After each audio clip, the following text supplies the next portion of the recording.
We were just 12 and riding bikes in the neighborhood as we had done nearly every day during that summer.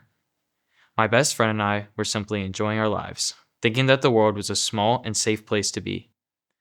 We were coming back from the park after a warm and sunny day that felt completely ordinary at the time. We encountered an older couple on the road walking toward us. We slowly went around them as they stared at us strangely. And that's when it happened. The old lady looked at my friend and said the one word I never thought I'd hear in real life. The word I had only heard in movies from hundreds of years ago. The word I didn't know much about other than the fact it was associated with hatred. This was my best friend that I had grown up with. We shared the same interests, hobbies, sense of humor. We had nearly everything in common, except for one thing: our skin. I was in shock, and I couldn't fathom the reality of what I had just heard. Meanwhile, my friend had continued to pedal forward, unfazed and in silence. This was the moment I realized she had experienced this type of hatred more often than I had known. I was shocked that she had already been forced to learn how to tolerate it.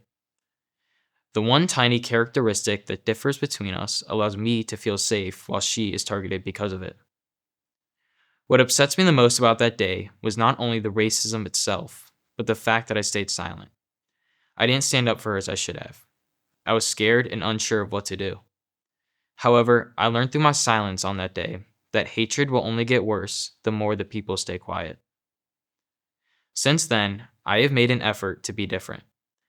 I have learned that stopping hatred does not require extensive work from one individual, but rather a small group effort from everyone. It's as simple as speaking up when your friend makes a racist joke or comment. It can be as simple as treating everyone with respect no matter who they may be.